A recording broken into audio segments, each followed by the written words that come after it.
Hi guys, welcome to our channel. आपने कभी ये रियलाइज़ किया है कि जब हम किसी चीज़ को दिल से चाहते हैं, दिल से पाना चाहते हैं, तो कोई ना कोई अदृश्य ताकत हमारी हेल्प करने लगती है और वो चीज़ हमें मिल जाती है जो पहले असंभव लग रही थी।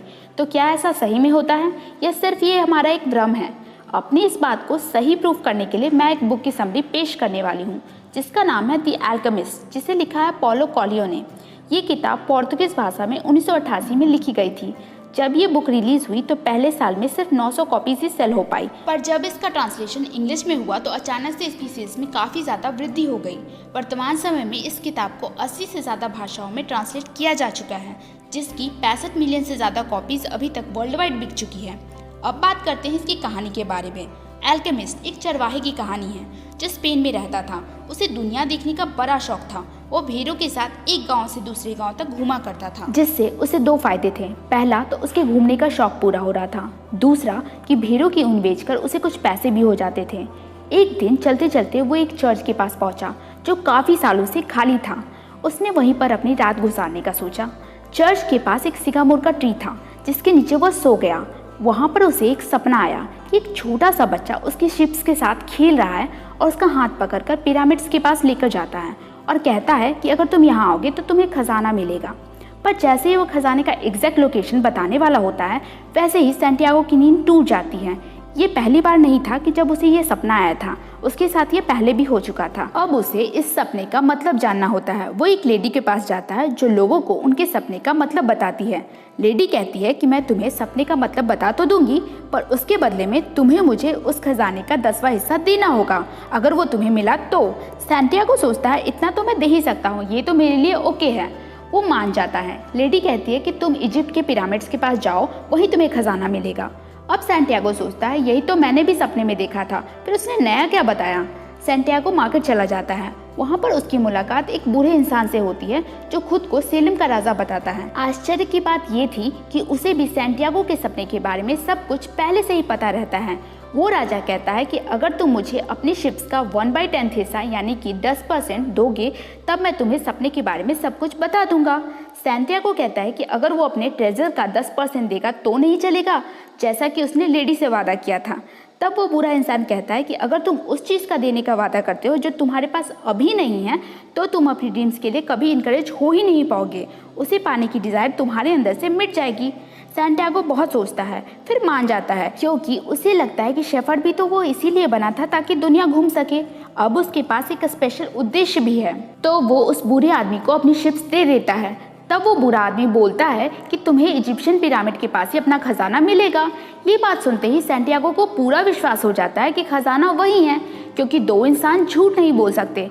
बूढ़े आदमी और लेडी दोनों ने ही सेम जगह बताई है, पर उसे थोड़ा दुख भी होता है क्योंकि लेडी ने इसी बात को बताने के लिए उससे कुछ भी नहीं लिया था अभी, पर बूढ़े इंसान ने उसकी भेड़ें ले ली।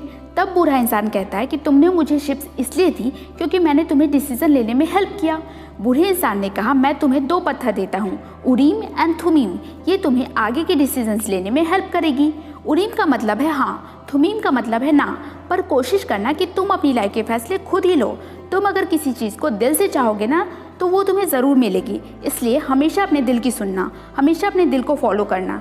यह कहकर वो चला जाता है। सैंटियागो अपनी बाकी के शिप्स को भी बेच देता है ताकि उसके पास कुछ पैसे आ जाए जिससे वो अफ्रीका जा सके। जब उसके पास पैसे आ जाते हैं तो वो एक जहाज़ पे चढ़ जाता है जो उसे अफ्रीका तक ले जाएगा। अफ्रीका पहुंचने के बाद तंजीर शहर में उसकी मुलाकात एक आदमी से होती है जिससे वो अपने सपने के बारे में सारी बात बताता है। वह इंसान कहता है कि तुम मुझे अपना गाइड बना लो, मैं तुम्हें इजिप्ट तक पहुंचा दूंगा, पर इसके लिए काफ़ी पैसे लगेंगे। सैंटियागो को ये भी एक नेचर का सिग्नल लगता है अपने टारगेट तक पहुंचने के लिए, और वो उस आदमी को अपने सारे पैसे दे देता है।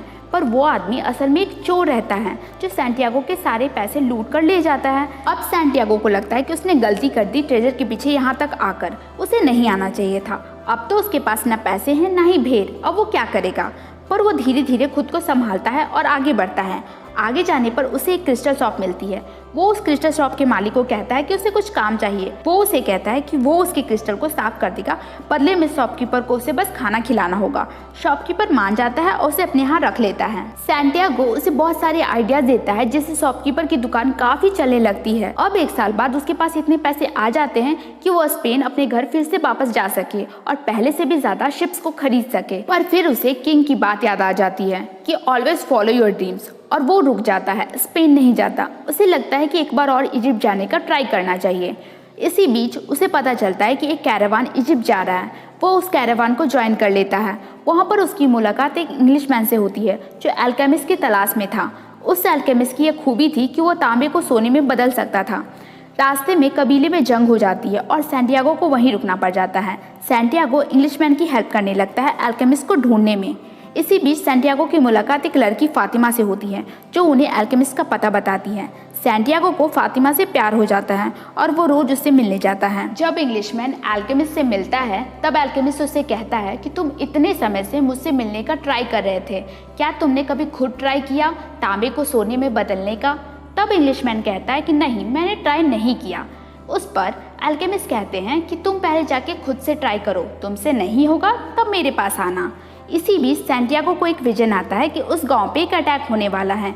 वह ये बात जाकर सरदार को बताता है। सरदार कहता है कि मैं तुम्हारी बात मानकर आर्मी को तैयार कर लेता हूँ, पर याद रखना अगर कल जंग नहीं हुई तो मैं तुम्हारी गर्दन काट डालूंगा।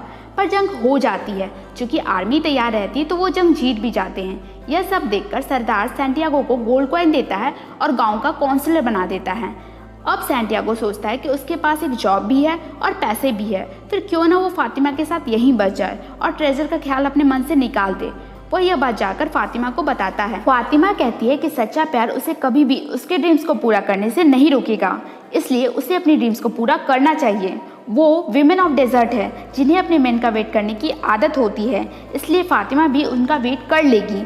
उसे अपनी ड्रीम्स को फॉलो करना चाहिए। यह सुनकर सैंटियागो अपने ट्रेजर को ढूंढने का प्लान करने लगता है।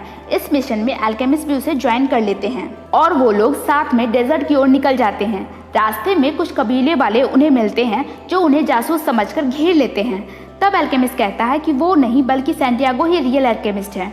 वो खुद को हवा में कन्वर्ट कर सकता है। अल्केमिस्ट उन लोगों को सोना देते हैं और उन लोगों से 3 दिन की मोहलत मांगते हैं ताकि सैंटियागो अपने आप को हवा में कन्वर्ट कर सके। यह सब देखकर सैंटियागो बहुत घबरा जाता है और अल्केमिस्ट से कहता है कि यार तुमने तो मुझे फंसा दिया, मैं कैसे खुद को हवा में कन्वर्ट करूंगा, अब हम सब मारे जाएंगे। तब अल्केमिस्ट ने उसे समझाया, तुम ये कर सकते हो, मुझे तुम पर पूरा भरोसा है, अगर तुम में दृढ़ इच्छा होगी तो तुम अपने लक्ष्य को ज़रूर प्राप्त कर लोगे। जब तीसरा दिन आता है तो कबीले वाले बहुत ज़्यादा उत्साहित हो जाते हैं और जादू देखने के लिए चले आते हैं। सैंटियागो हिल पे चढ़ जाता है और वायु देवता से प्रार्थना करने लगता है। उसी वक्त अचानक से तेज हवाएं चलने लगती हैं और देखते ही देखते सैंटियागो हवा में कन्वर्ट हो जाता है और कबीले वाले के सारे टेंट हवा में नष्ट कर देता है। कबीले वालों को लगता है कि यह भगवान का कोई करिश्मा है। सैंटियागो और अल्केमिस्ट दोनों को पकड़कर उन्होंने बहुत बड़ी गलती की है तो उन्हें जाने देते हैं। दोनों चलते चलते एक साधु के पास पहुंचे। वहां पर अल्केमिस्ट ने तांबे को सोने में बदलकर दिखाया और उसके बाद उसके 4 टुकड़े कर दिए। एक टुकड़ा खुद रखा, एक सैंटियागो को दिया, 2 टुकड़ा साधु को दिया, एक खुद साधु के लिए और एक जब सैंटियागो वापस आएगा तो उसे देने के लिए। यहाँ से अल्केमिस्ट और सैंटियागो दोनों के रास्ते अलग अलग हो गए। सैंटियागो फिर आगे बढ़ता गया और फाइनली इजिप्ट के पिरामिड के पास पहुँच गया, जहाँ पहुंचकर उसने खुदाई स्टार्ट कर दी। उसी वक्त वहां पर कुछ सैनिक आ गए। उन्होंने सैंटियागो का गोल्ड ले लिया। उन्हें लगा कि सैंटियागो के पास और भी गोल्ड होगा जिसे उसने गड्ढे में छिपा दिया है और इसीलिए वो जमीन को खोद रहा है। उन लोगों ने सैंटियागो को धमकाना शुरू किया। मजबूरन सैंटियागो ने उन लोगों को अपने सपने के बारे में सब कुछ बता दिया। यह सुनकर वो लोग बहुत ज्यादा हंसने लगे। तब उसी ग्रुप में से एक सैनिक ने कहा कि मुझे भी तुम्हारी तरह एक सपना आया था कि स्पेन में एक टूटे चर्च के पास कुछ चरवाहे सोए हैं और वहीं पर खजाना गड़ा हुआ है, पर मैं तुम्हारी तरह इतना मूर्ख नहीं कि अपने सपने के पीछे भागता रहूं और खजाना ढूंढूं। सैनिकों को लगा कि ये एक पागल आदमी है जिस पे अपना टाइम वेस्ट करने का कोई फायदा नहीं है, सो हमें यहाँ से चलना चाहिए और वो वहाँ से चले गए। सैंटियागो उनके जाने के बाद बहुत खुश हुआ क्योंकि उसे पता चल गया था कि असल में खजाना कहाँ पे था। खजाना वहीं था जहाँ से इस पूरे जर्नी की शुरुआत हुई थी, उसी चर्च में जहाँ उसे सपना आया था। वो वापस स्पेन गया और वहाँ खुदाई स्टार्ट की। उसे खजाना मिल गया। उसने वादी के अनुसार खजाने का 10% उस लेडी को दिया और फातिमा से मिलने चल पड़ा। याद रखिए, अगर आप अपने सपनों को, अपनी इच्छाओं को दिल से चाहते हैं ना, तो दुनिया की कोई ऐसी ताकत नहीं है जो आपको आपके लक्ष्य तक पहुंचने से रोक सके। ब्रह्मांड खुद बहुत सारी साजिशें रचकर आपको आपके लक्ष्य तक पहुंचा ही देगी। बस आपको गिव अप नहीं करना है, जीत आपकी ही होगी। अब लास्ट में मैं आपको इस बुक से कुछ इंपॉर्टेंट लेसन बताना चाहती हूँ। फर्स्ट लेसन, आपको सबसे पहले तय कर लेना है आपको ज़िंदगी से चाहिए क्या, आप चाहते क्या हैं। सेकंड लेसन, अपनी लाइफ के डिसीजन खुद लीजिए, आपके डिसीजन कोई और नहीं लेगा। थर्ड लेसन, हमेशा अपने सपनों को फॉलो कीजिए और उनके लिए एक्शंस भी लीजिए। फोर्थ लेसन, मंजिल पे नज़र रखना अच्छी बात है, पर सिर्फ मंजिल को ही नहीं बल्कि जर्नी को भी एंजॉय कीजिए। फिफ्थ लेसन, कभी भी हार ना माने। उम्मीद है आपको ये बुक समरी पसंद आई होगी। आप इस बुक समरी को उन लोगों तक ज़रूर शेयर करें जिनको इसकी सबसे ज़्यादा ज़रूरत है। इस वीडियो को लाइक कर दें ताकि मेरा मोटिवेशन बना रहे। सब्सक्राइब करके बेल आइकन दबाना बिल्कुल ना भूलें। Thank you guys.